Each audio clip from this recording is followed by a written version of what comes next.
Hi, hello. Thank you all for coming. My name is Paloma Lopez, and I'm an educator at the Indian Arts Research Center. I am pleased to be joining you from the School for Advanced Research, which is located on the traditional lands of the Tewa people, Ogopogo Winge, or White Shell Water Place, also known as Santa Fe, New Mexico. Surrounding our campus are the landscapes of Pueblo, Apache, and Navajo communities, whose people continue to maintain vital connections to this place. As an institution privileged to steward Indigenous cultural material and committed to uplifting Indigenous voices, we strive to maintain respectful and mutually beneficial relationships with these communities. We not only honor the ancestral stewards of this land, but celebrate their past, present, and future. Today's presentation is the second of 4 events in this year's Indian Arts Research Center's speaker series, 100 years later, the Indian Arts Research Center and the role of collections in the 21st century. This series seeks to explore the role of collections then and now, and the responsibility and accountability of collecting institutions to the communities they serve. Today's presentation will be followed by an audience Q&A. So please feel free to drop your questions in the Q&A as they arise, and our panelists will answer them at the end of their presentation. At this point, I would like to turn things over to today's panelists to introduce themselves and to get things started. Okay, thank you, Paloma. Hi, everyone. Thanks for attending our talk today. My name is Elliff Cruz, and I am the collections manager here at the School for Advanced Research, Indian Arts Research Center. I would like to also welcome my amazing colleagues who will also be presenting collaboratively with me today on this important subject matter. They will introduce themselves in more detail in just a moment, but the other presenters are Marla Taylor, Curator of Collections at the Robert S. Peabody Institute of Archaeology at Phillips Academy, Laura Bryant, Anthropology Collections Manager and NAGPRA Coordinator at the Gilcrease Museum, and Sylvanus Paul, Museum Specialist at the National Museum of American Indian Cultural Resource Center. Overall, in today's presentation, we will be presenting to you about a forthcoming guide on Indigenous collections care considerations, currently still in draft form. The presentation will merely just scratch the surface by giving highlights of what is to come. The structure of the presentation today will be somewhat different from last week, where our conversations, the conversation today will be through a PowerPoint presentation. So you get to know the work that we're doing, followed by the Q&A at the end if you should have questions for us. So a couple more things before we get started. I wanted to mention briefly SAR and IARC's involvement with 2 other related documents. The Core Standards with Museums for Native American Collections document is currently finishing a draft, which has been led by Dr. Diné and Alicia Poon, co-facilitators, with additional team members, Tony Chavarria, Stacy Half-Moon, Landis Smith, and Cynthia Chavez-Lamar. The Core Standards document meets the need for a shared set of standards and benchmarks that guide all facets of operations in museums that are charged with stewarding Native cultural belongings in the categories of, say, mission and planning, education and interpretation, public trust and accountability, and collection stewardship, among many others. In addition, through aligning through the American Alliance of Museums Core Standards, the document will set forth a set of tools that will enable museums to move confidently and in the direction of decolonizing and sensitizing practices.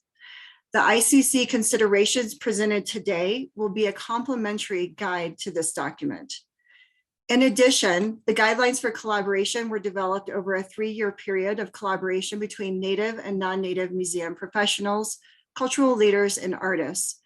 The guidelines are intended as a resource for museums and communities planning and carrying out collaborative work. These documents do not present a set of rules. Instead, they offer principles, considerations for building successful collaborations. Thanks to Landis Smith for bringing forth this idea, Cynthia Chavez-Lamar, former IARC director, and many other core leaders were involved in this as well, such as Brian Bayo and Jim Eno. So bringing these 2 documents are truly important because the core Indigenous care, collections care starts with collaboration, building partnerships, and trust. And our document will be very complementary to these two. So the Indian Arts Research Center is a non-exhibiting research institution. I oversee the collections of the two housing areas, which consists of approximately 12,000 items, including pottery, baskets, textiles, paintings, and jewelry. Additionally, I aid in providing access to the collections and assist other amazing staff with numerous collaborative projects that skirt collections, registration, and programming initiatives. We have many amazing programs such as the Anne Ray Internship and our Artist Fellowship Program, among others, which I will not go into detail today since if you were at our speaker series last week, Alicia, Cynthia, and Bryant highlighted so very well. My footpath to this larger avenue I have a passion for started back in 2004, where I had the opportunity in a position as a Native American professional internship that got my feet wet in the museum field through the Center of Southwest Studies, Fort Lewis College, where I was mentored under Jeannie Braco. Literally, my first week on the job was attending the inaugural openings at the National Museum of the American Indian. Coming from a mixed heritage background and a member of the Choctaw Nation of Oklahoma on my mother's side, it was amazing to be there for all the opening festivities and see firsthand the collaborative exhibitions on display. As a collections care professional, it was always exciting to know that you are caring for everyone's culture and history, and every cultural item has a story to tell. Fast forward to today, and my experiences have circled me back to the Indian Arts Research Center, where I just previously left the Denver Art Museum for nearly 6 years. The IARC is one of the leaders in the field of collaborative work, along with many other institutions. It is hard to believe it's our 100th anniversary of our collection, which originally started as the Pueblo Pottery Fund back in 1922 over a broken pot. From pottery being stored on the floors and basements and homes to IARC's aesthetic open storage collection vaults, it is truly exciting to see the history and change on how collections care has evolved over time. The Indian Arts collection is unique in the fact that it is a hands-on working collection for community members to interact with and access anytime. Indian Arts space fosters dialogue with tribal communities, researchers, artists, students, and creates a welcoming environment, which is key to caring for so many diverse cultural items from source communities. My interest specifically in the Indigenous collections care considerations emerged from 2008 to 2014 during several collaborative projects during Cynthia Chavez Lamar's leaderships, such as the Moccasin seminars, the Zuni collection reviews, and the participation in the vetting sessions for the guidelines for collaboration, which you can see in some of the photos listed here. It was important that all items under my care had the highest amount of respect, and decisions were done in collaboration from knowledge of source communities. Hi everyone, my name is Laura Bryant, and I'm the Anthropology Collections Manager and NAGPRA Coordinator at the Gilcrease Museum in Tulsa, Oklahoma. The Gilcrease Museum was started by Thomas Gilcrease, who found oil on his land at a very young age and began collecting in the 1930s. He transferred his collection to the city of Tulsa in 1955 and 1963. Gilcrease Museum houses approximately 300,000 paintings, sculptures, sketches, manuscripts, and cultural items from deep time into today from throughout the Americas. Gilcrease is currently at the moment of transformation as we are changing the way we approach and practice curation, programming, and care by focusing on serving communities, and as we are currently undergoing a reconstruction project. We anticipate our new facility opening to the public at the end of 2024 or early 2025. When I first started at Gilcrease about 10 years ago, the only collection staff were 2 registrars and a part-time conservator. Volunteers did most of the collection stewardship work, including housing and inventorying, with very little oversight. Since then, we have greatly grown our staff and have professionalized the department. Included in this process was a shift from being more proactive in working with tribes. During these consultations, conversations came up about care protocols and access restrictions. As we learned more from communities, I recognized we needed to change how we approach collections care as a whole and really prioritize this work. As we grow our relationships through consultations and regular communication, we actively seek guidance from communities on caring for items. Hi, everybody. My name is Marla Taylor, and I'm the Curator of Collections at the Robert S. Peabody Institute of Archaeology. The Peabody Institute is part of Phillips Academy, which is a private boarding high school in Andover, Massachusetts, about 20 miles north of Boston, and was founded in 1901 by Robert S. Peabody, who was Phillips Academy class of 1857. And yes, the school has been around that long. The Peabody Institute is home to a large collection of archaeological and ethnographic material from across the Americas, primarily from North America, with over 600,000 individual items in the collection, and the vast majority of those are Native American in origin. Next slide.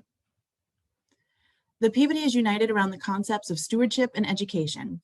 As part of a private high school, we actively integrate the collection with education and use the principles of anthropology and archaeology to teach subjects that are already part of the established high school curricula.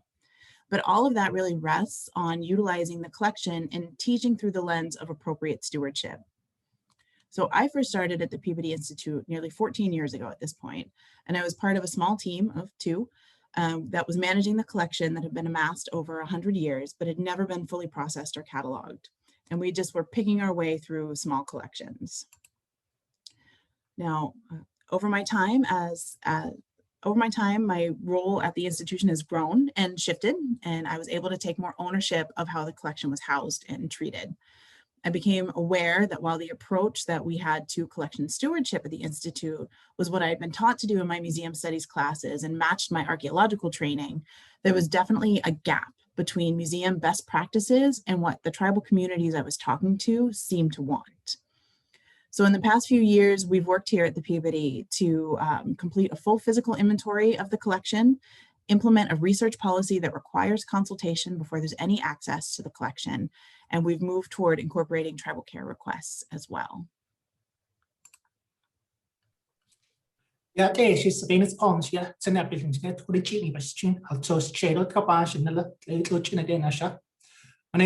Paul. I'm Diné, Navajo Nation, but particularly from Raymond Navajo chapter. And I'm a museum tech at NMAI, the National Museum of the American Indian. And first I'll want to, which started around 1989, thanks to Nighthorse Campbell and Daniel Inouye, Hawaii, who came together to make the museum happen and to have representation on the National Mall. And around that time, NMA became 3 branches. You had the main museum at the National Mall. We have an exhibit branch in New York City, and the designated housing site is the CRC. Next slide. The Cultural Resource Center. Now, the CRC is specifically designed to house all the collections and to provide care for the items from within NMAI's collections in a way that's culturally appropriate to Native communities, as well as to be a more inviting place for Native community members when they come to visit the collection from items that are from their home location, from their home. And members, they get to be, we have spaces where community members can prepare to be in the presence of historical items or sometimes their ancestors. So me working in this, my traditional background in Diné culture made me kind of find a way to balance 2 sides, the institution and my Native cultural beliefs, which I'll go into more, which I think influence in how I see this. And I'm very appreciative that I'm involved in a guide like this. And so later down the road, more people will learn and take this as a lesson. So I'm done. So we know collaboration is not something new to museums that house Native American cultural materials and collections. Several recent stepping stones that started forming the museum collaboration movement got us to that mark, including the American Indian movement in the late 1960s to the American Indian Religious Freedom Act of 1978. You have ARPA in 1979, and then in 1990 was a big year, as everyone knows, for the passage of the Native American Graves Protection Repatriation Act, NAGPRA, and also the Indian Arts and Crafts Act was passed in 1990 as well. So for example, we see this guide within and beyond the scope of NAGPRA. NAGPRA law provides a framework to affiliate and repatriate the ancestors and associated funerary belongings, but doesn't address the needs of those belongings or ancestors before they return home or those outside the law of NAGPRA. Indigenizing your collections care means acknowledging that Native American cultural items need to be cared for physically, intellectually, and spiritually. Indigenizing is more of a proactive approach, and the power of prioritizing this approach will set the foundation for the relationship. It can establish trust and is a step in the healing process, and it signifies mutual benefit and respect. So the importance of this work, first I acknowledge that Indigenous communities and institutions, museums, have had a troubling past, especially in part of how museums were able to collect their cultural matrimony. And there was a time where things worked differently, where community members would come visit to a museum and would feel kind of overshadowed. There's always the person in the white lab coat, looking down, trying to write down everything they're doing. It's very uncomfortable, and it did not help in more collaborations. So this guide is here to kind of develop a relationship of both communities and institutions to benefit each other. Because for decades, museums and academic institutions have been the accepted authority on Indigenous material culture. And this structure is built on the foundations of colonization that show the public a version of history that is often disconnected from the descendant communities and Indigenous knowledge. So, a lot of that is still remembered by Native people. And it's imperative that every museum should be committed to privileging Indigenous communities as the experts, to finally give Native people a voice, prioritize their knowledge and voices for culturally appropriate collections care. By adhering to this, you don't just give these communities a voice, but you give a voice to your collection, to the items. You get to know them, you get to see how to these people, some of these items in the collections are not just objects, they're not just family heirlooms, but to some of these people, they're living entities. And so the care, the knowledge that comes with these is something that museums how to understand. And I hope through this, a lot of them will step up to that. As Laura was saying, the NAGPRA law provides a bit of a framework to affiliate and repatriate what people can also consider ancestors and associated funerary belongings, but doesn't address the needs of those belongings or ancestors before they return home. Like, what about while they're in, some people call storage facility, but again, more watching our language, I would rather consider them as a housing facility because they're living, there's housing. So this here is definitely need, not just for museums to learn about themselves and their collections, but for Native people to finally take part, which I'll go more into in this. Go ahead, next slide. Okay, so how did the Indigenous Collections Care Working Group come about? How did we start going to where we are today? So I met Laura Bryant at ATOM, which is a conference, I'm going to stumble on this, I'm so sorry. But we met at a conference in 2019 and discovered a shared interest in working to incorporate collections care requests from Indigenous communities into our institutional practice and policy.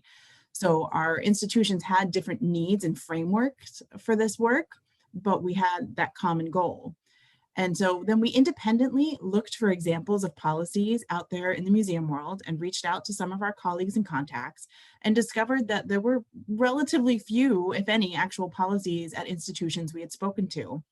There was mainly general vague language and policies or dedicated individuals who wanted to do the work, but they didn't have anything to kind of cling to at their institutions. And this really felt like a gap in museum collection scholarship that we wanted to explore. And it really felt like other parts of museums like exhibit development and public programming have been working within the decolonizing movement and had really made headway. But collection stewardship had been left out of the conversation in many of these efforts and was just beginning to get tapped into the movement. So in November of 2020, Laura and I presented our research and thoughts to the NAGPRA community of practice, and we received some really positive feedback. And we could tell from the conversations within that community of practice that our museum colleagues really had an interest in developing and having this tool to guide museums and museum professionals to think about and discuss these Indigenous collections care issues. And so the guide that we're talking about today is kind of what's grown out of identifying that gap. So after that presentation, Laura and I put out a call to gauge interest in developing an informal working group to explore what might come of all of these conversations. And the response was really overwhelming in a very positive way. We had kind of inadvertently created a space to have a conversation that people were really asking for and really needed. So in the Indigenous Collections Care Working Group, membership has fluctuated a little bit since we started, but a core group of about 20 people, both Indigenous and non-Indigenous museum professionals and academics, tribal historic preservation officers, and NAGPRA coordinators, all actively participate in monthly meetings on the creation of the Indigenous Collections Care Guide. And our first conversations really focused on community building and establishing our group goals and objectives for all of the conversations. And once we developed that groundwork, we really began to work on the creation of the meat of the guide itself that focuses on caring for Native American cultural items in museums and research institutions. So the guide that Marla just talked about, we're trying to create a reference tool for people to interact, for people who regularly interact with Indigenous collections, including all levels of experience and exposure. The guide will not instruct museums on how to specifically care for each item since instructions vary among communities. It will instead offer questions communities want to be asked and considered, as well as some templates for implementation. This work can be initiated on any level or by any staff member and become integrated into the foundation of the larger institution. This guide should serve as a reference during that journey.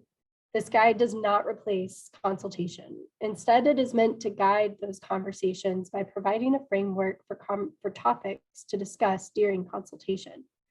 We aim to reframe collection stewardship of Indigenous collections. All information in the guide will be presented in practical and accessible language and will be accompanied by a robust set of appendices with templates, case studies, etc. We hope to also eventually create teaching and training resources and workshops related to the guide and this approach to collection stewardship, but that's still in an early concept phase. So what will actually be in the guide? The guide will address the specific sections that you see here. Not all of them are written yet. We're still working on drafting these sections, but this is generally what the group has outlined as the broad topics to be covered. We are going to explore some of these in detail during the presentation and we'll summarize the rest of them. Each of these larger topics are broken into subsections with short descriptions, which we are currently drafting. Eventually, we will take this draft to communities for feedback and to also contribute statements and questions they want museums to ask and consider. And so after the ICC group conversations take place each month, Laura and I would compile all of the notes that we had taken and condense those for everyone else. And during that process, it really became obvious that a handful of themes kept repeating themselves in our discussions. And over time, we recognized that those themes were really the values that are foundational to all of our work that we're doing. And we realized that it would be very important to articulate those values right at the start of the guide. So these values that we're going to talk about then set the stage for everything else that's discussed throughout the guide. And every section that follows is basically giving you guidance on how to apply these values to the specific collections management work that we're discussing. And after the values were written, the ICC as a group had a conversation about the order in which they should be presented for our readers of the guide. And we decided that it was appropriate to organize them sort of by phases of understanding rather than by importance. But let me be clear, they're all important and intimately related to each other. But we did agree on a strategy to place them in order to lead the thoughts of our reader and help move them through the process of, first you need to understand this concept to then be able to understand this concept and then build upon it in this way and so on. So the first value that kind of came out is that we need to seek pathways to healing through establishing trust and collaboratively developing new practices, recognize and acknowledge the colonial systems that lead to the acquisition of collections and the ongoing practices that continue to affect their access and care. So what we mean by this as a group is that the discomfort on all sides can be an opportunity for education, growth, and even restorative justice. Recognition and healing can begin through nurturing relationships on any level. And respectful and meaningful collection stewardship, as suggested in the guide, can be one pathway to healing relationships between museums and Indigenous communities. And you can start by making the choice to be conscious and aware of the choices that you make in collections care, sort of like Sylvanus was talking about earlier, including how you refer to items and spaces, such as a housing facility instead of a storage room, and how open and welcoming you are to accommodating communities and accepting their guidance. And this other guide values, number 2, is to cede authority and shift the power dynamic. As I was saying, is like, it's not just the museum person who's the authority on the knowledge on these items now, but giving that authority, knowledge to these Native communities, which have a lot of information that will definitely bring to the table. And also for them to have these sovereign nations to finally have the power of intellectual primacy over their cultural items.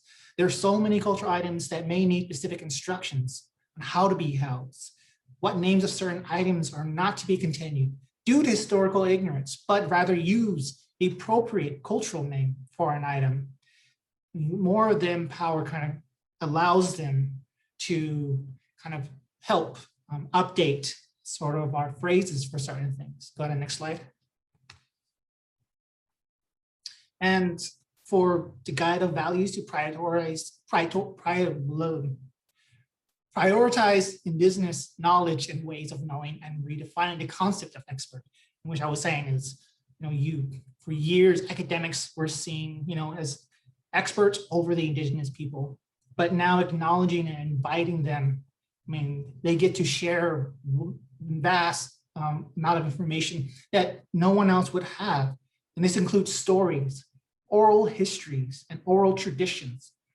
And we'll also, most importantly, need to understand and respect that the knowledge and access that we are getting from these communities are privileges and not a right.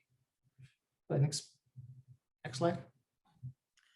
So value number 4, engage in meaningful consultation and collaboration with communities in all aspects of collection stewardship. So the heart of the work we know is collaboration. This guide is not going to demonstrate how you start a collaborative project. That's where the guidelines for collaboration, for example, will come into play and complement each other. So you can refer to that document. But having the conversation through collections reviews or consultation is the first step into implementing any form of cultural appropriate care. Most importantly, be flexible, listen, and never rush the process. It will take time, and that is okay. Furthermore, collection reviews and consultations offer transparency and opportunities to discuss many of the topics throughout this guide. And as mentioned earlier, there's no one way to do this work, as it will vary among guidelines from diverse communities. The value number 5, focus on cultural continuance instead of preservation. So many existing best collection stewardship practices prioritize Western ways of knowing and caring for collections and items.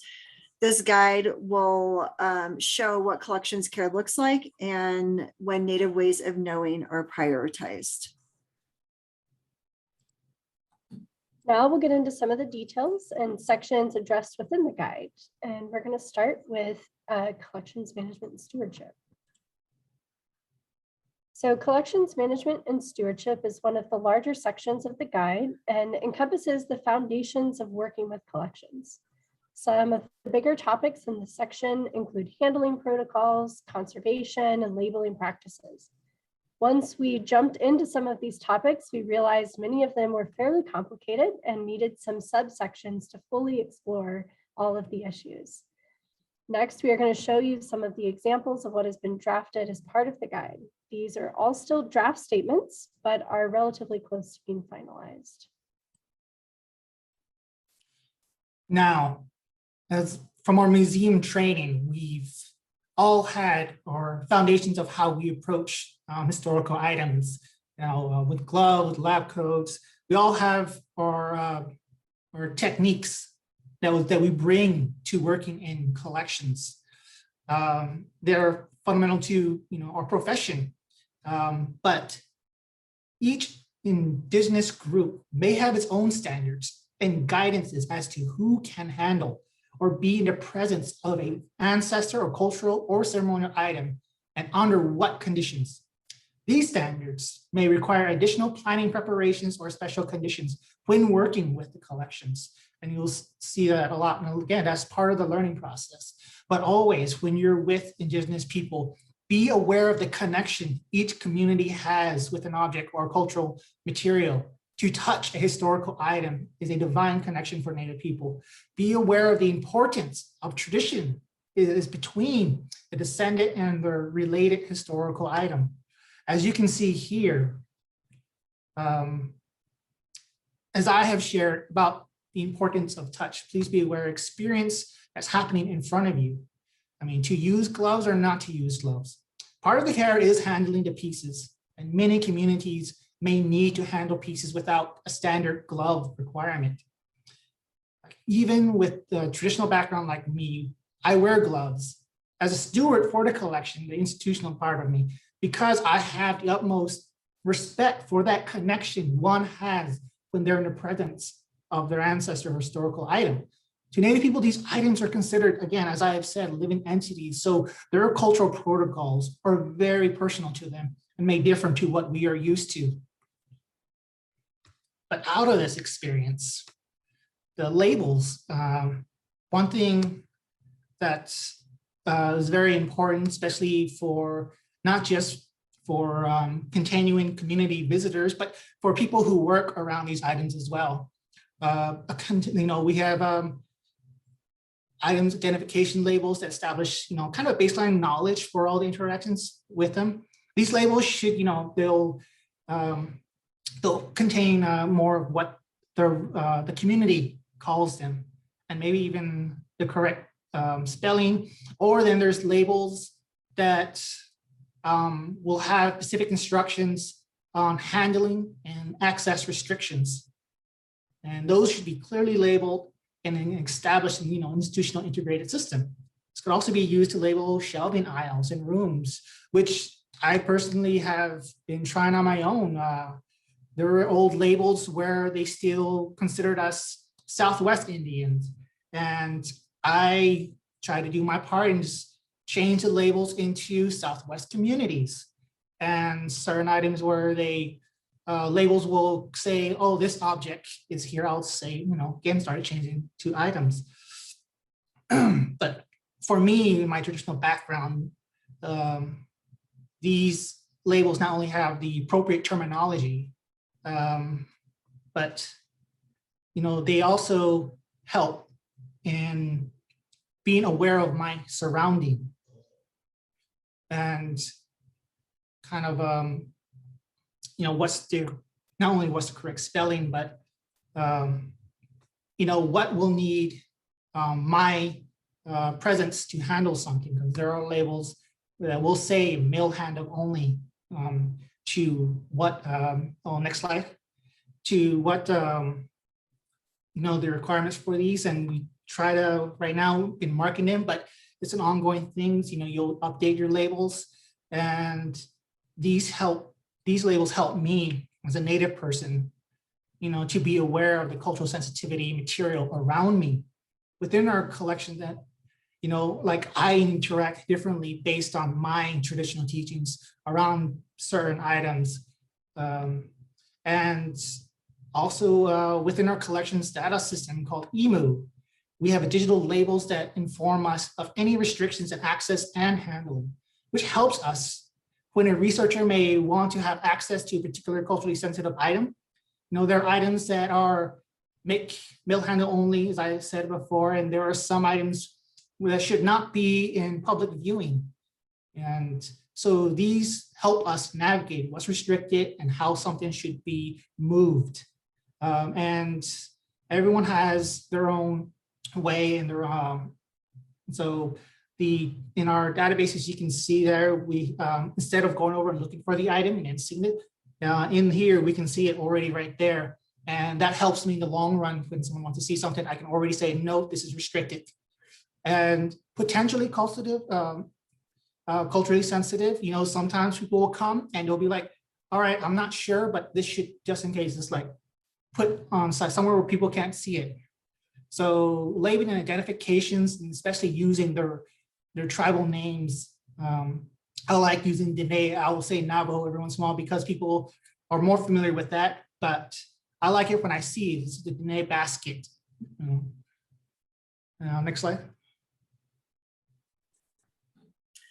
So housing materials, some standard archival housing materials and practices may be more appropriate than others for Indigenous ancestors and cultural items or collections in different contexts. So clear and open communication regarding cultural preferences for housing materials and practices should be prioritized in all conversations about care and stewardship.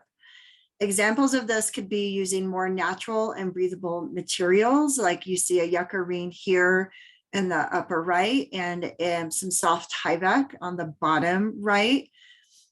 Also overall, as Marla mentioned earlier, in Sylvanus, language is really important, as there have been shifts in the last decade to switch from items, for example, artifacts and specimens, to saying items, cultural belongings, or from the storage area to a housing area.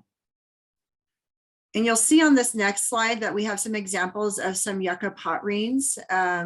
So that's been a movement to start to replace a lot of the ethofoam and backer rod pot reens with more natural materials. And if you see also, what kind of breathable materials do you have at your institution? So this is an example of just some archival materials that, if you guys work in collections care, that you're all familiar with. And, soft tyvek is a really good breathable one, because again, these objects are living, breathing. And, finding cotton muslin or soft tyvek if you get a special request. It is important, again, to be flexible. Let communities know that there are options for their collections that you steward, even if the archival materials, or even if the materials they suggest are not archival quality. These are standards now that institutions have put in place as well. So even with boxes, you could do boxes and do one with a lid. You could do one without a lid. Maybe it needs that light. There's also a lot of institutions are pushing toward having, if it has to have a lid, a window, a breathable sort of window at the top that you could cover with soft tyvek or cotton muslin. And so those are all just different things to think about for your housing materials. Offerings, feedings, and spiritual care. So many Indigenous communities consider cultural items as living, imbued with spirit, or a member of their community. As such, they may require offerings, feedings, or treatment. That may take the form of food, tobacco, natural light, air movement, or a visit outdoor on a regular basis. In consultation and collaboration, find a balance between following these requests and mitigating and managing any potential risks, including pests, fragility, or security concerns. So what are the natural ways that communities prevent infestations according? They have their own methods. So cedar boxes, just ask them. Maybe they have a solution to an object that you're going to be caring for in your area. So just ask and see what other methods maybe could be implemented. Overall, we have all learned about integrated pest management. And the number one rule has always been no food or drink in your collection housing area. So again, find a balance and be flexible. Setting extra bug traps near items that need to be fed, or using open glass containers. And you also should discuss who should be leaving the offerings and who should be removing them is very important. Is staff allowed to do that, or is there a particular person in the community that needs to do that? Also, having a welcoming space is key for community members to be with their cultural items and or ancestors.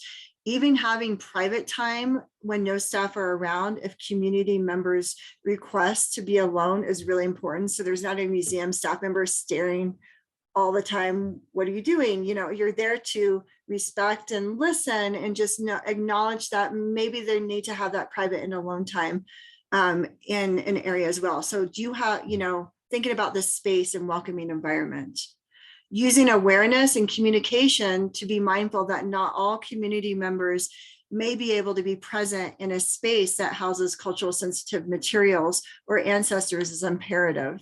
Communicate this before community members are even brought into the space, because you may not know what restrictions they have before entering and being around these cultural items. Limit security cameras in cultural sensitive housing areas just to be respectful of cultural items and maybe activities that might take place during that private time. Also, if smudging occurs, does your space allow for that? Think about your HVAC and your fire suppression system protocols for monitoring and mitigating. Okay, so after that deep dive into the collections management and stewardship section, reorienting everybody back to the proposed table of contents for the guide. And so now we'll talk briefly about the associated documentation and records section. So associated documentation and records is meant to cover how to think about and care for the information that's connected to the items in the collection. So this is going to include catalog entries and standards used in those catalog entries, consultation notes, and the provenience and provenance documentation, photographs, maps. It's going to kind of cover all of these things. And so we do have, again, a couple of examples from those initial draft descriptions that we want to share with you. The first one being addressing access within item records and catalog entries. It's essential to completing your daily management, collections management tasks. However, not all staff members need equal access, and you do need to be mindful of that. So you need to identify what can be part of a catalog record and maybe what should not be documented, because as we've spoken about in some of our values and Sylvanus was talking about, it's not always your knowledge to know or share. Okay? Some information shared in consultations can and should be shared publicly and can really augment existing information. However, some information and even some records themselves should not be available even internally.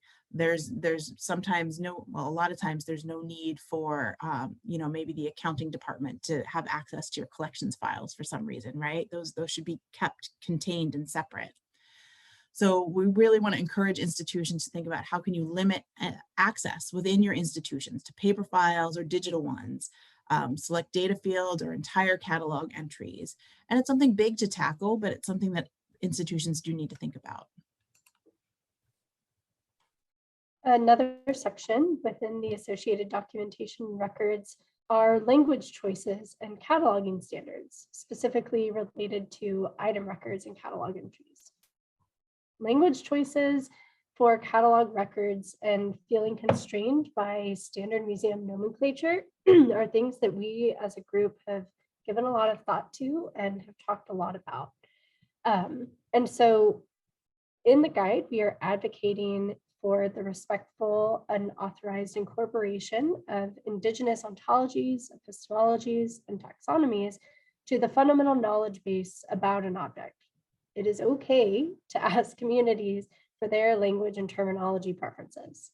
And we need to acknowledge that those appropriate terms are cultural knowledge that is shared.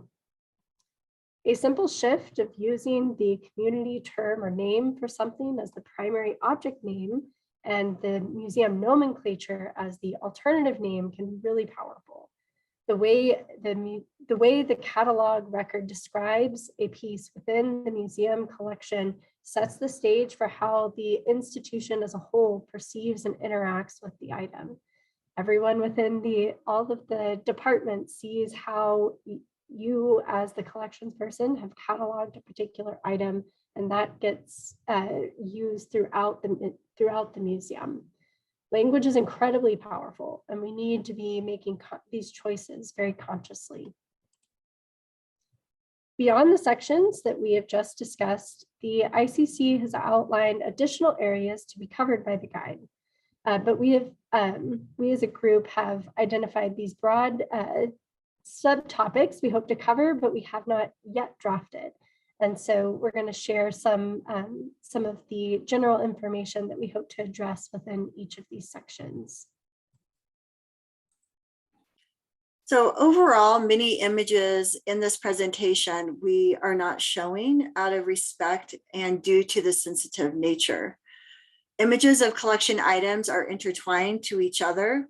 We plan to address new digital photographs as well as existing images in the guide.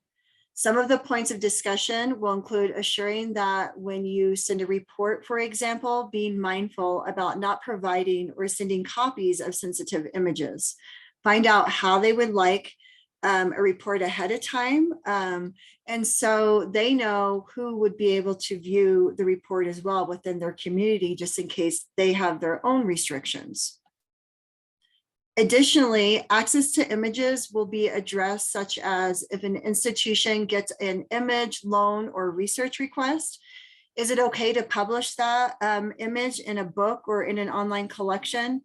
Within your staff database, a restricted JPEG icon image can replace a culturally sensitive image. That's one option. You could see that in the upper left corner. Or having a field to designate where the information should be stored. For example, if you have publication restrictions, and you can see an example of that in a field in a database in the lower left. Another subject in this section we will discuss is the destruction of sensitive images. So reproductions and imitations, there is a huge movement not only in the museum industry, but many other fields to 3D scan and print objects or cultural items. This has taken shape in museums for, say, the possible use in an interactive education collection. That is maybe a replica of something that might be from the permanent collection. Assuring that items are not sensitive and are culturally appropriate to use is essential in the collections care collaborative conversation. Not only the recreation of pieces, but existing imitations will be discussed. Working with contemporary artists is key on getting their assistance in this process, which will also help perpetuate their knowledge in a safe and appropriate way. Now, in expecting research, one thing is going to be the research on museum collections. Some of them can originate from within an institution, but as well as from outside. When we get community members coming to learn more about, what we have from their homes, and that points to a lot of discussion for this section, which is going to include like authority to approve requests. It's not just on us, but communities can also have that. Communication and information sharing. Confidentiality is one big one, and research goals and community supported research. There's a lot to learn from your collections, even from them, especially from artists. And so definitely look forward to that and take that opportunity. Go ahead and next slide. Now, the importance, section, the guide will address community use and access of museum collections. And we were going to be discussing like memorandums of understanding, care and trust agreements, which is a big thing. And overall perspective on using the collection. Can a particular dancing equipment, can that be, utilized in a dance while, they're visiting?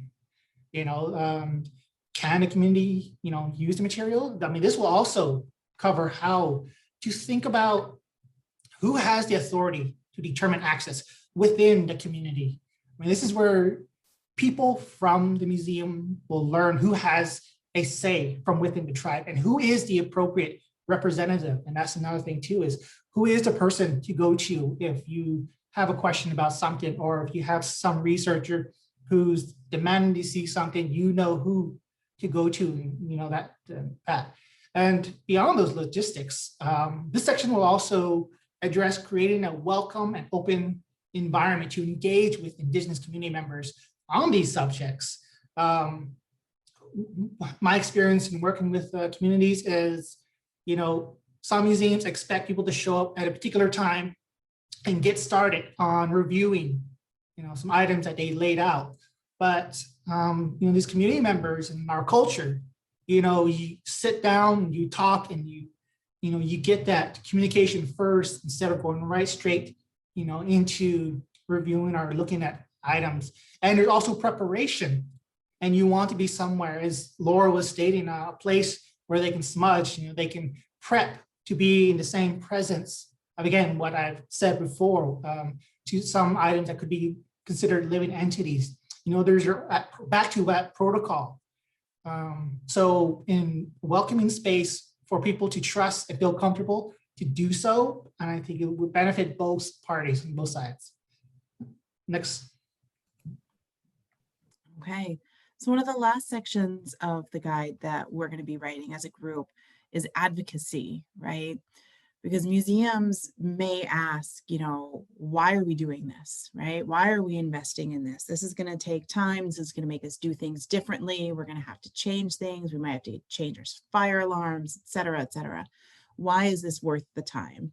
And we want to advocate in the guide that this work and following the values and the guidance that we're trying to give is going to help support community health and well-being. And it is even a form of restorative justice, right? To try to repair the relationships between communities and museums and that historic relationship.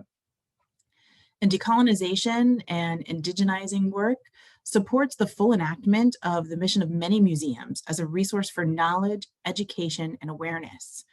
So this ongoing process of consultation and conversation and enactment of appropriate care and repatriation can profoundly deepen institutional knowledge and make all of the other parts of the museum work stronger as well. And then at the end of the guide, to sort of round out everything else we've talked about, we do want to include resources that already exist, because there are some fabulous people out there doing fabulous work. For example, the guidelines for collaboration from SAR is just so wonderfully important. And the CSEMNAC guidelines that Laura was talking about earlier, those are all really important to point back to each other, as well as the protocols for Native American archival materials, which has been written by professional archivists. So, and then we also want to provide templates and example languages of policies, or perhaps even worksheets that people can have and tweak for their own collection needs and for their own institutions, but provide some language so people aren't starting from scratch, right? And then finally, some case studies, good and bad, that can become a toolkit for museum professionals who then want to apply the values that we've outlined in the guide. Now that we've explained what we're working on, it's time for the big question: when will all of this be ready? Well, we still have a lot more work to do. Once we finish drafting these section descriptions that we've given you a teaser of, and further refining the contents and organization, we will host a number of review sessions with tribal representatives, with the hope of reaching over 100 people, preferably no more than 1 to 2 representatives from any one tribe. So really getting kind of a broad view.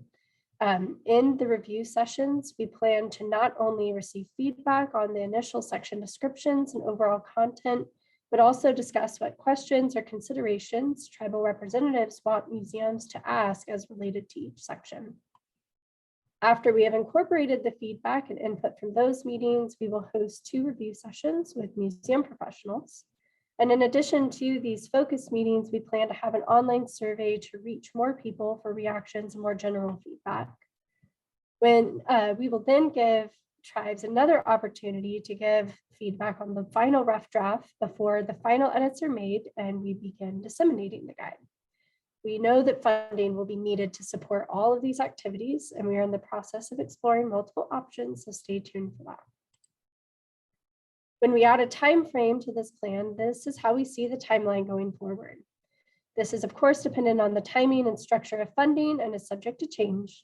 But if we are able to maintain our current pace of work, the guide should be complete by the fall of 2025.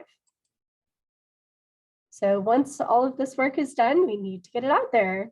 So we're planning on a few different ways of disseminating at this point. One of the big ones is presenting at conferences and at seminars like this one and speaker series.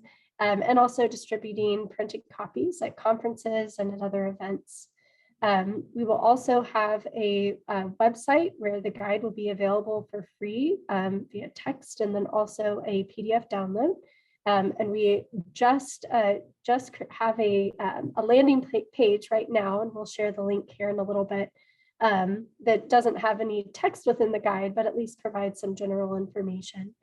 And then we're hoping to eventually have workshops and training and teaching materials, but these are still kind of early in development. So as collections care professionals, we know items will degrade over time, and our job was always taught to just minimize that process.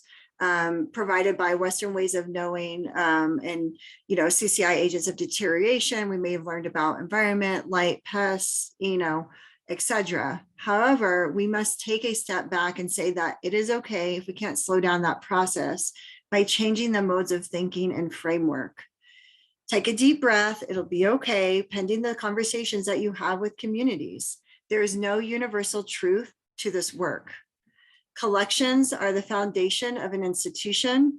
Once you take the steps to begin this work, it unavoidably ripples out to affect an entire institution. By changing how we care for Indigenous collections, we can change the way museums operate in meaningful and important ways. And as we like to say here a lot at Indian Arts Research Center, it is not just a collection, it's a conversation. That is the heart and the soul of this work. Thank you. So on this last slide right here, we have now, if you want to learn more about the Indigenous Collections Care Working Group, please contact us at the iccguide.info@gmail.com. Paloma put in the chat our website, which is in the lower right-hand corner of this slide. And if you wish to speak to any of the other presenters today, our contact and our email are available as well. Thank you.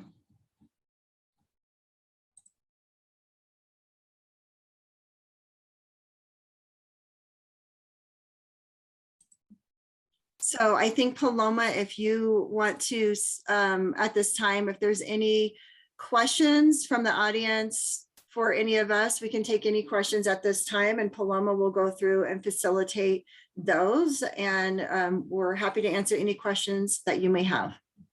Thank you. Thank you all. That was wonderful.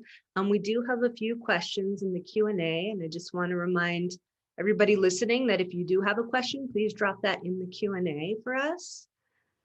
So the first question is from an anonymous attendee, and they ask, have you used the traditional knowledge labels from the Local Context Project that is similar to the male only and culturally sensitive labels that Sylvanus was talking about?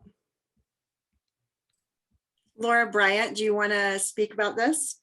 Yeah, so we've actually just kind of started using some of the, we've made like little stickers that we've started putting onto some of the containers that we have that have some of those specific needs for handling or restrictions. And so we've started kind of shaping those to work, because a lot of those were originally created for digital information, not necessarily physical handling. And so we've started changing up a little bit to work for some of the physical restrictions, not just the intellectual or digital ones. Great, thank you. Our next question is from Donna Berg. Donna asks, how can we help move the guidelines into the exhibit areas of museums? I can go ahead and answer that. Thanks, Donna, for your question. I think it's all related to each other, this document, and sort of the heart of the foundation of collaboration. So I think, you know, there's been these movements where when we look at the museum collaboration movement, and NAGPRA was more of a reactionary, where museum professionals and communities were forced to almost work with each other, and it wasn't at the beginning of that process in the 90s. And then you kind of move into the exhibit collaboration of the early 2000s, which was going on for many years before that. But I think there's been just different movements. And I think all of our networks and groups are all interconnected, that, you know, that's something that would be a conversation for exhibitions. It was something that we chose not to include in the guide because it's a whole another avenue of work. So it is a really great question, but for this guide, we were just specifically concentrating on collections care and stewardship and documentation. But I think it's going to be, for exhibitions, it's going to be no universal truth as well. So that would be a conversation for further curators as well. Thank you. And thank you, Donna, for your question. Our next question is from Anne Amati. Anne says, my museum is considering signage for outside collection rooms for both our general collections area and separate rooms for ancestors and culturally sensitive cultural items. We were considering Museum of Anthropology collection storage, but after hearing your talk, I'm thinking of dropping storage. Any suggestions? Housing. I say housing because it's kind of a bit more respectful.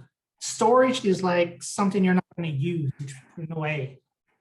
For a collection space that will be utilized, it's more of a housing area.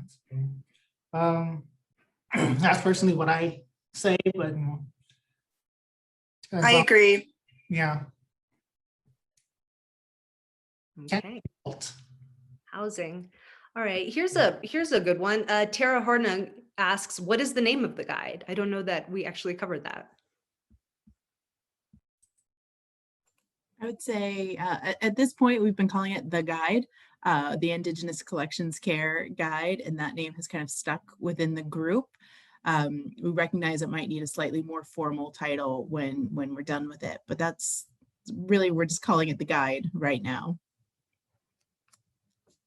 Okay, thank you. Another question from an anonymous attendee.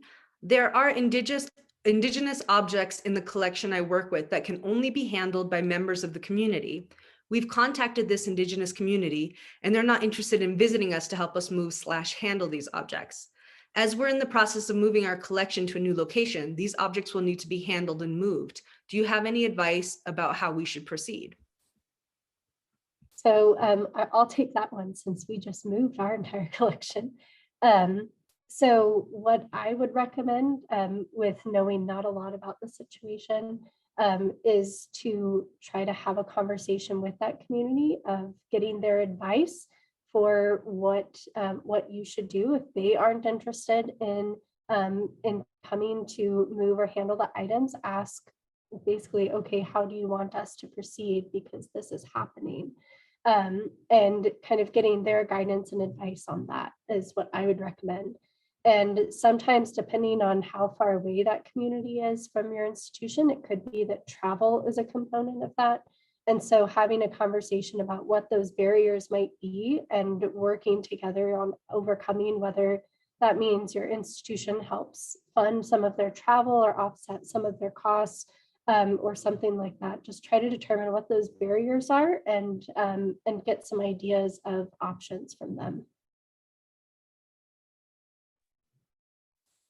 And this is also another reason why a guide to collaborating, just how to just even say hello, I think is something that should also be more discussed in having, because before I was in museums, I was always like, oh, there's an academic or there's someone from museum here. And we're always, very distrustful. And that's what I was talking about is good reason why this guide is being developed. So definitely, yeah, think about definitely your approach. Who are they? What's their culture like? Is there anything that maybe they do that you could kind of do that make them kind of be more open to hearing and understanding? So I would do that, kind of look into the culture and learn about it. Thank you.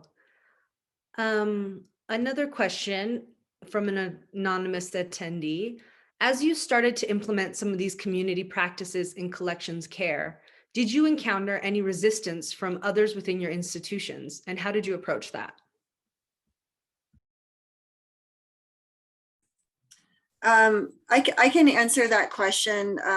I've heard stories of resistance. I personally have not had any resistance, but I think that is something that like here at Indigenous Research Center, like we've just done a ton of collaborative projects, but I think having that conversation with the person who may not be, who's thinking, oh, well, we can't bring items to a community, or this object can't be fed, or, there's a lot of still the way that we've learned things in the past and sort of our knowledge of working in museums. And I think just having that conversation, because if you're not getting accurate information or accurate housing of these cultural items and materials, and then the object goes out for loan or goes up for exhibit or gets an image request and it has all the wrong information and it was culturally sensitive, then that's going to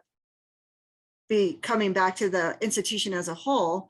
And I think just having that conversation and just the importance of the heart of a museum are the collections. And I always feel like everyone concentrates on the exhibition level. Well, if you don't have the proper care of the collections and the information, you can't get it to that exhibit level. So I think just having those conversations is really important with members who may be in resistance at your institution. I agree. Go ahead.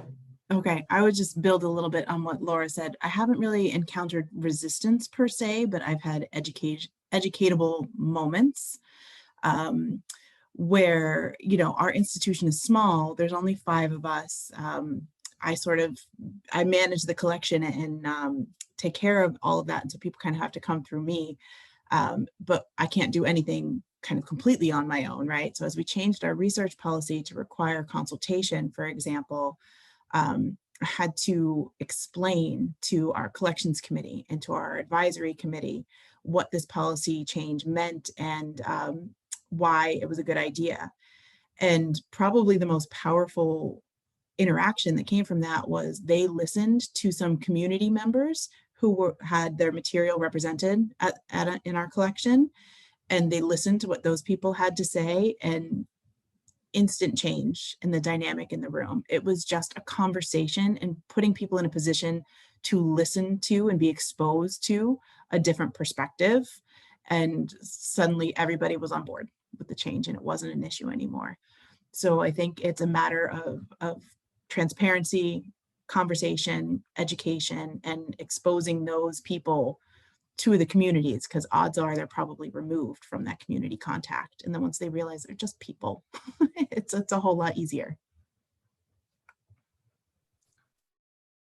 I think, just fortunate to be part of a museum and a collection, and a previous place I worked was more about the open access, more about communicating with that. But I've seen scenarios where people who were kind of like, who've been at certain places and were used to, like what I was saying, the old practices, There's some researchers who had full access and was able to look at anything he wanted. And when we started implementing, like, wait, we just can't let everyone see this, we should have that, conversation and see that. And I've seen people kind of just blow up, like, no, that's, it's change. People are afraid to change. But, I think, like Laura was saying, having that conversation of, I always say, we're benefit more from both sides, especially seeing if what you have, the information you have is correct. So definitely look at, what's the benefit that you both going to have. Okay, thank you. David McCormick asks a question that's very similar. He asks about the resistance from institutional administration. So maybe not necessarily fellow museum colleagues, but maybe the more administrative side. Have you come up against resistance from administration, from say either a museum or anthropology department?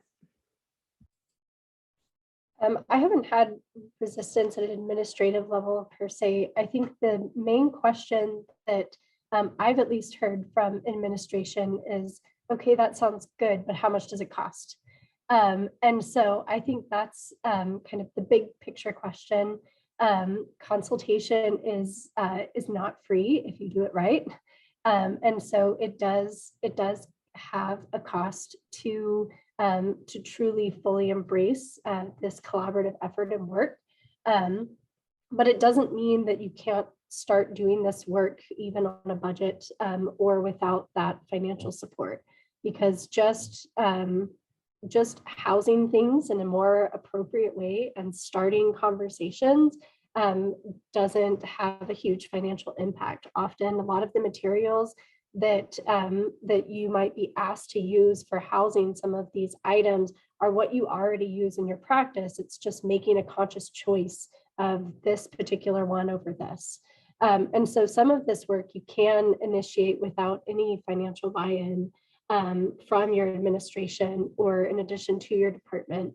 And once you kind of start showing the impact that this work has on your relationships and on your institution, then that's when the administration can start to see, oh, like I see the return on the investment for this now, and you can get a lot more institutional support to do more of the involved consultation and collaboration. Great, thank you. Another question from an anonymous attendee asks, have you developed some kind of interpretation of the terms sacred, ceremonial, culturally sensitive, and their different meanings for different nations and cultures? Would you say there is a difference in the care and management of objects that are labeled as sacred compared to culturally sensitive belongings? So I'll probably refer one of these to Marla and Laura, but there will be a glossary associated with the guide that will go through terminology. And I think, again, that term, I've heard more culturally sensitive being used in most recent years, where I think ceremonial has been used, was kind of the term that was used a lot, like in the 70s, 80s, 90s, and sacred materials as well. And I think, those terms can be changed or can be used back and forth, but I think it also just depends on what does the community that you're working with, what are they comfortable with? Calling a material that may need more care and does it is culturally sensitive, like, is it okay if we flag this as culturally sensitive or potentially culturally sensitive, or are you more comfortable with the term sacred? And just having that conversation, but I think we are going to outline a lot of those terms in our glossary, but just in my experience, culturally sensitive has been used more, but it doesn't mean it has to be the term. I mean, it's an evolving term, I think, now that a lot of people are more connected, all starting to agree, like, well, we like this and we're using this. From the, the previous generation, they just were comfortable using this term and this term, but, it wasn't that kind of people learning from each other. So I think it's growing to where people will definitely agree on something. So Yeah, I would just follow up and echo that Laura said that the guide will have a component that we're calling shared language, where we're going to define particular terms that we use throughout the guide, so that again, everybody who's reading and learning from the guide is starting from the same place and is understanding the framework that we're trying to build around the conversation. And some of our definitions are going to be a little bit more aspirational, but I've made a note to make sure that somewhere we specifically address kind of this terminology somewhere in the guide. Okay, thank you. We have a question from Jean-Luc Vincent. I am a nomenclature committee member. I would like to contact collections management Indigenous individuals that are fluent in specific Indigenous languages. Is there a place where I can find them, or do I have to go all over North America? It is for possible nomenclature projects which benefit the museum community as a whole and the public and Indigenous communities.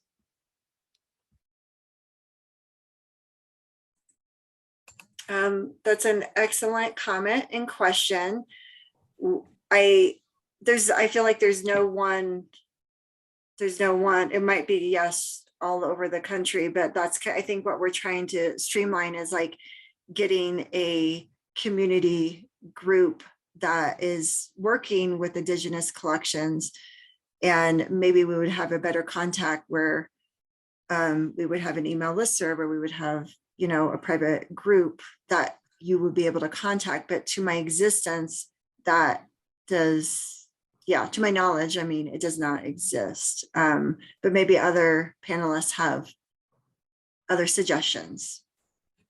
what I know is mostly through networks, and me working with people who have developed a network for themselves over time, those people that I go to, and developing my own network too, of like, I know this person,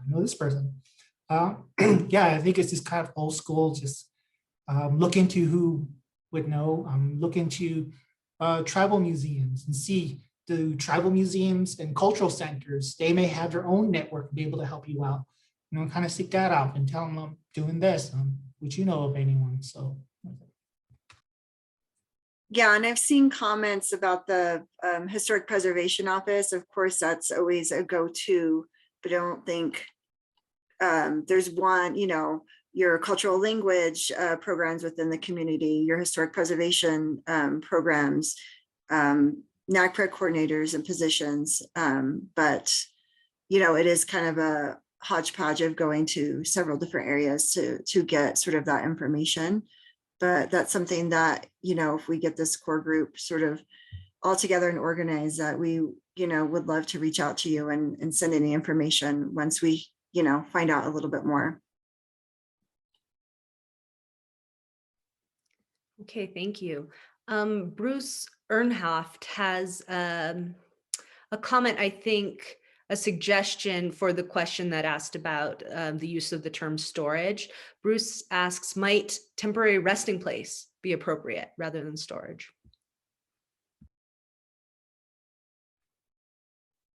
I would have to say that several times to see how I feel about it. I mean, it also depends on what is in that place. So if it were like ancestors or something that, again, it would be considered a living entity, resting place. But if it was just like pottery or like contemporary art, I'll probably have, probably would feel different about it if it was contemporary art. But yeah, this is a good question. I'll be saying that in my head for the next couple of weeks and see what do I feel about it? It's a good one though. Yeah, or a lot of people have said space for cultural items, collection area, collection space. Yeah. Okay, thank you. Anna Davis asks, we have an all-female curatorial staff who is in the process of identifying tribal affiliation of various items within our archives. How best can we handle Indigenous items in a respectful way while starting these discussions? Well, I would say that one of the best ways to start is whenever you learn the affiliation or have some ideas of the affiliation, is reaching out to the tribes and explaining the situation and ask for some of their guidance. We've run into that too in times that we've had only women on staff for like in a space at a time, and really just kind of talking with the tribes to explain the situation. Sometimes, depending on what it is, a representative can come in and help handle or work with you on that. And other times we've gotten lucky with having male interns around. But I would definitely recommend reaching out to the tribe to ask for their guidance on that.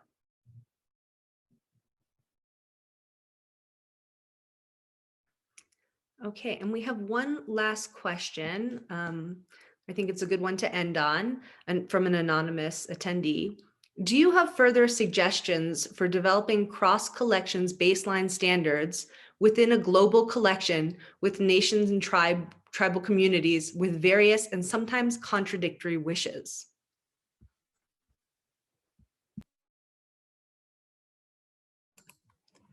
I mean, Who wants to, you want to go, Marla? I'll try. I want y'all to back me up though. So that's a really great question, and that's one of the that is a challenge. So one part of your question, it sounds like baseline standards within a global collection, right? So we're calling ourselves the Indigenous Collections Care Working Group because we do want to address the needs of Indigenous collections. Here in this country, we're working more specifically with Native American materials. And so the guide is tailored towards Native American communities and Native American collections. But a lot of these broad umbrella ideas can be applied towards Indigenous collections from across the globe.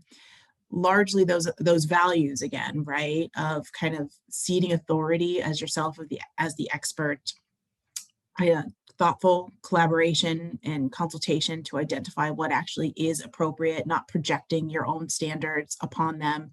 So a lot of those values and the overall concepts that we're talking about are broadly applicable. The more specific nuances, again, we're talking about tribal communities here in the United States, and Canada has a similar system, so it applies quite easily. The idea of a situation with groups with contradictory wishes is challenging. That's one of the concerns that we've heard over and over again. Laura, Bryant, and I had a meeting with people earlier this week who were concerned about that sort of thing. So that's something that we hear a lot because no museum, I'm going to project a little bit here, but I feel comfortable saying this, no museum really wants to be the arbiter, right, of who's more right when it comes to the care of their collections. And that can be a really uncomfortable position to sit in. And there is no easy answer to that. It genuinely is going to vary depending on the situation. But sort of, I would advocate, and I think about that awkwardness and that discomfort is something that you can learn from. And for me personally, as awkward as it is, I tend to lean into the awkward and just put it all out there on the table and try to have that conversation because it's the only way it's going to get resolved, right? And the contradictory wishes, there's probably some sort of seed of compromise in between when it comes to care for collections. And there can be a standard baseline that every museum treats their Indigenous and Native American collections with a standard baseline of care. Maybe you just always use breathable materials. Maybe you just always have muslin available and have extra monitoring around the items. And so there can be a baseline of care that you can kind of move forward with from there. If anybody wants to build on that, feel free.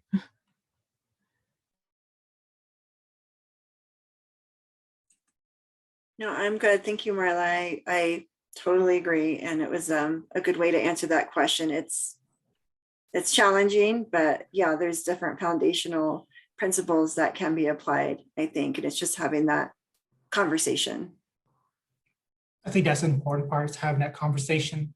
And yes, like we said, all tribes are different in the way they approach things. Institutions are all a bit different too. So having that conversation, as the way Laura ended it in our presentations, I think that really speaks to that there.